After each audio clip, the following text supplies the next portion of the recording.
प्रिय विद्यार्थियों, मैं डॉक्टर हितराम सिंह, विभाग अध्यक्ष लोक प्रशासन, श्री कल्याण राजकीय कन्या महाविद्यालय सीकर से बोल रहा हूँ। और आज जो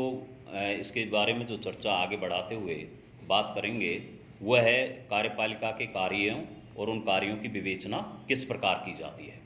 तो इसमें जैसा कि अपने बिंदुवार 2 के बाद जो बिंदुवार 3 है, जो सैनिक कार्य, जो मिलिट्री फंक्शंस होते हैं, उन मिलिट्री फंक्शंस की अगर बात करें तो जो कार्यपालिका है, ये वर्तमान समय में विश्व में जितनी जो विचारधारा वाले जो देश हैं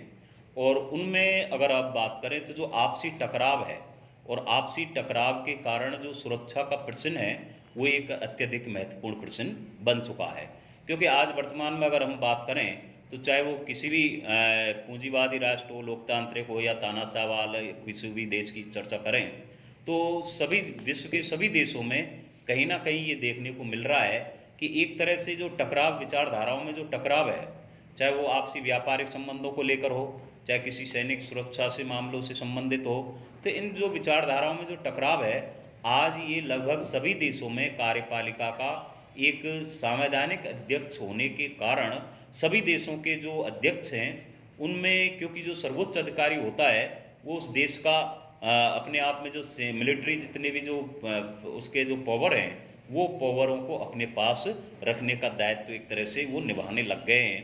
और क्योंकि सेना के जो अन्य उच्च अधिकारी हैं उनकी नियुक्ति करना या पदोन्नति या अवनति या पदच्युति की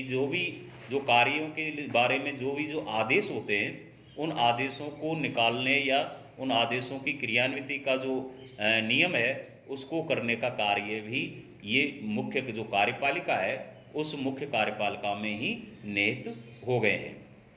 अगर इसी में बात करें तो उसी संदर्भ में अगर कोई युद्ध है या कोई शांति की घोषणा करने का अधिकार है, इस प्रकार के जो अधिकार हैं वो भी मुख्य कार्यपालिका में ही निहित हो गए हैं। अगर हम बात करें उदाहरण के लिए, आज संयुक्त राज्य अमेरिका का जो राष्ट्रपति है वो कहीं कोई युद्ध और शांति की घोषणा करता है तो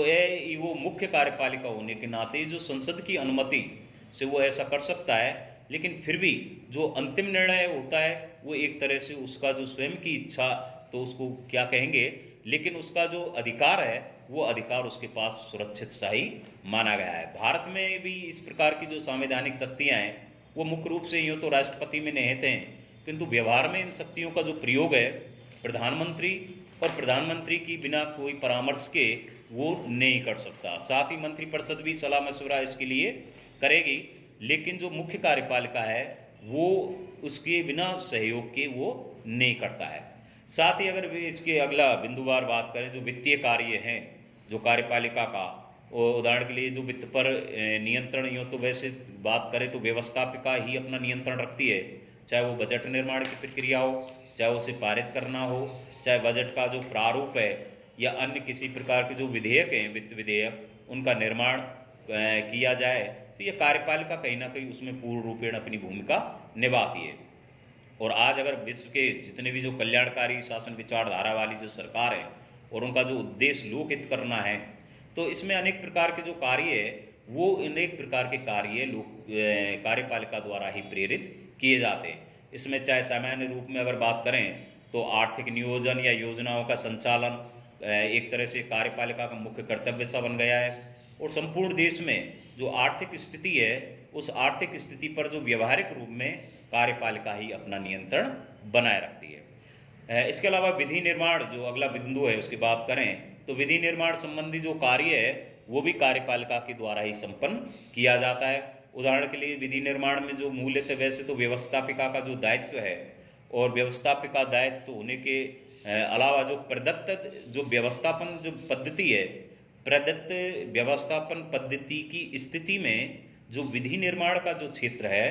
वो कार्यपालिका के कार्यों में शक्तियों को बढ़ा देता है। तो एक तरह से व्यवस्थापिका का जो कार्य मुख्य रूप से जो विधि निर्माण का कार्य जो व्यवस्थापिका का है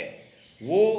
प्रदत्त व्यवस्थापन की वजह से कार्यपालिका इसमें एक तरह से अहम भूमिका निभाती है और उसकी शक्तियों में स्वतः ही वृद्धि हो जाती है। प्रत्येक देश की जो कार्यपालिका है वो कहीं ना कहीं किसी प्रकार के, मान लो व्यवस्थापिका का अधिवेशन बुलाना, उन्हें स्थगित करना, सत्रावसान या आदेश देना, और अंत में अगर बात करें तो उन्हें भंग करने का अधिकार भी एक तरह से कार्यपालिका इसमें अपनी अहम भूमिका निभाती है। भारत और इंग्लैंड जैसे संसदीय शासन व्यवस्था वाले देशों की अगर हम बात करें तो जो कार्यपालिका है वो कानून के निर्माण हेतु भी जो विधेयक तैयार करते हैं, उन विधेयकों को तैयार करने में उन्हें विधानमंडल में विचारार्थ जो प्रस्तुत करती है, ये भी एक तरह का इनका एक महत्वपूर्ण कार्य हो जाता है। तो अगर हम बात करें तो इसमें विधेयक की स्थिति भी देखने को कार्यपालिका अध्यक्ष की स्वीकृति के लिए अधिनियम बनाता है। धन्यवाद।